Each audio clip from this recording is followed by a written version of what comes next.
If you are looking for Ultimate Team coins, I have the place for you. Head on over to easymuckcoin.com where you can purchase coins for as little as $45 a mil. I did not stutter. Link is in the description. Use code GS for 5% off. What up, ladies and gentlemen? It's your boy Jess. Welcome back to another Madden 21 video. Hopefully, you guys are doing fantastic. So we went ahead and got ourselves multiple gameplays hopefully coming out today. I had one gameplay pretty early this morning before the legends came out, and then we picked up both legends and we got gameplay with them. But one thing I'm here to talk about is the fact of, we went ahead and got Aaron Rodgers, right? So a bit of a team update, and just want to talk to you guys about, one thing I was super, super excited about, and one person, if there's anything you guys know about my offense, is that I absolutely love Playmaker. And Aaron Rodgers is the first player in the game, in Ultimate Team, to be able to get Playmaker. It's 5 AP. Like, it's pretty expensive. Now, Playmaker isn't going to do much for man-to-man. You're going to have guys on your hip, and when you reroute them, like if they're kind of ahead of you and you kind of reroute them, like let's say you just have a drag going from left to right and they're kind of ahead of you, when you just want to reroute them back to the left, thinking because they're ahead of you, you're now just going to create space, stop, and they shouldn't. No, they're just going to stop along with you and go right with you. And man-to-man is definitely the meta, at least on current gen, not on the next gen. Well, I guess the older gen, I guess, whatever it is, the proper term, the proper term for, excuse me. But it's very, very, very effective against zone, and it is something that can really make an offense so much more dynamic. You can turn posts into corners. You can turn curls into a post. You can turn a drag into a just up the seam streak. It's effective against zone. It's very, very, very good. I thought he had to be 96 overall in order for me to get it. And I was so excited. Like, oh my lord, QB Playmaker, I'm getting both. That's it. Like, I'm legit gonna have 8 AP on my QB. And it turns out that he can't get Gunslinger and Playmaker. You have to choose one or the other because he's not a 96 overall. 96 overall will allow you to be able to get all the glitchy abilities in slot number 2. But because he's not a 96 overall, I cannot get either Gunslinger or QB Playmaker. As you see, 96 overall. I cannot get both of these. It's one or the other. You got to choose one or the other, which sucks. Cause I legit would most likely go with 8 AP. I know it sounds wild. Believe me, I know. But I most likely would legit probably have 8 AP on him and 2 slot apprentices. Like, I feel like that's all I need. As long as I don't run into 3 one-step aheads, which would probably dominate me. Because, they're just going to stay ahead of my cuts. And I don't have route tech, so I'm not going to be able to, counteract that one step ahead and be able to create any type of separation. But outside of that, anybody with just acrobat and no type of one step ahead, usually if you time it right, if you time your curls, your posts, your corners on the snap before just as they're about to break their route, you're usually able to hit them pretty good. Obviously, the later you throw it, the more time they have to catch up, and then they can click on and acrobat and yada yada yada, and it's just not good. But you can only get one, so I was super excited, right? Because I absolutely adore Playmaker, especially last year where man was like rarely seen. Like, you didn't just run into people running man like that. It just really wasn't a thing, and especially since last year, abilities like Post Flag Elite gave you better route running and it gave you better catching. So it was pretty much built-in route tech on those corners or posts, and they just completely took that away because it was OP. They just held on to everything, and I had Slot-O-Matic, and I would put drags and in zones, and I would just go on ahead and reroute them straight over the middle of the field, and I would pass it, and I would X catch it, knowing they had an enforcer crashing down because I knew I wasn't going to drop it, just because I knew I had Slot-O-Matic and I knew he was guaranteed to catch it. Now, I fumbled a handful of times after the catch, but It was never an incomplete pass. He's going to hold on to it because of the ability. So we picked up Aaron Rodgers and we got him over um, Culpepper, even though Culpepper gets Gunslinger for 1 and Aaron Rodgers gets it for 3. Now, the reason for the switch was just wanted to, try something new, try out the new A-Rod, see what he's talking about, and I felt like it wasn't hurting my abilities at all on offense. I had an ability on Adrian Peterson, I had Bulldozer, I had deep out elites on Calvin, and Calvin doesn't really see the field like that because I don't have a route tech. No, not route tech. He doesn't get route tech at all. But I don't have a hot route master, so I can put him on any route I want. And it's just deep threats are just it's just an awful archetype, an absolute awful archetype until they can get route tech and slot apprentice and things like that. Until then, they're just it's tough. It's really tough for me. Let me not say. I'm sure some of you guys are dominating with Vincent Jackson and Calvin Johnson and Carmichael. Well, Carmichael's physical. See, physical is different because physical, I think they're able to get route tech, but deep threats they just don't get anything for me, like nothing whatsoever, and it's just a waste. So that right there was 2 AP, and then I think I took one off of. We took one off of AP. We took one off of Calvin, and the gunslinger off of Culpepper. That was the 3 right there.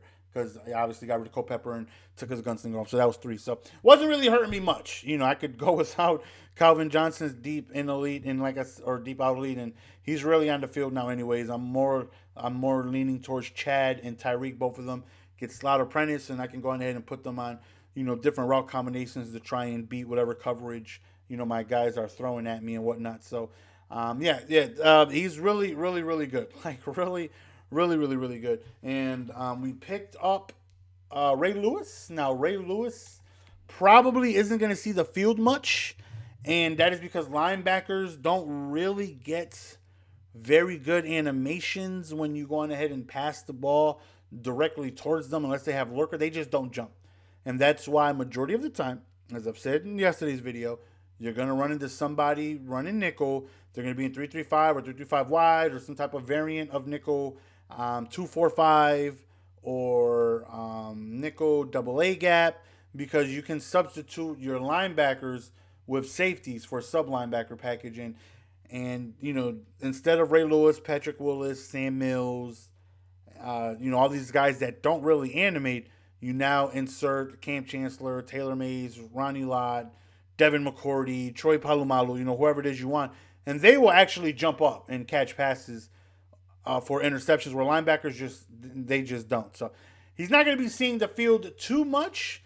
Now I got him for if I do face a very run heavy guy, then his block shed is very good. His strength, his tackle, his play roll, his strength is lower because I have sprinters, so we're taking some strength away from him. But his attributes and all that stuff look like really, really, really good. Like it just sucks that the way the game is, it makes a lot of positions useless. Like there's no need to have Ray Lewis when you can have Cam Chancellor there. Cam Chancellor is going to be the same speed. He's going to be able to have better coverage. He's going to be able to animate. Like there's no need to really have Joey Bosa on your D end when you can have Derek Thomas, Lawrence Taylor, James Harrison. Like the linebackers on edge, they're really good. Ricky Jackson, like those guys are very, very, very, very good. So like ordinarily, I don't have guys out there on the D line because why have Youngblood when I can have Ricky Jackson? Why have Aaron Donald when I can just put Aaron Donald at D tackle, and then on the end put, like I said, Derek Thomas and stuff like that. So it sucks that like I like that you can put people in different positions to better suit your defense, but sometimes, just sometimes, I wish things were player locked. I wish you cannot remove a linebacker from a linebacker spot. It has to be a linebacker, or you cannot put a linebacker on the line like on a D end, because then like you see more people use Youngblood, you'll see more people use Joey Bosa, you'll see more people use Dwight Freeney and things like that. which you probably don't see them too often. Yeah, you might see them, but probably not too often, and it's just unfortunate. But we did pick up Ray Lewis, and I have hopefully two games coming out later on today for you guys. And you guys know I had to pick up Leckler. Like, I love my special teams. Special teams is very, very, very important. If I can get pinned on my 15-yard line, I'm forced to punt. And if I can punt all the way to your 25, your 20, somewhere around there, now you have to drive a long way to score. Whereas if I kept my Niners punter, which I did, there was no need for me to have the highest punter, which was what Tressway. I was like, I'm okay. Like, that's my 25th Niner, nothing too significant. But oh no, we're going after this guy. 100%.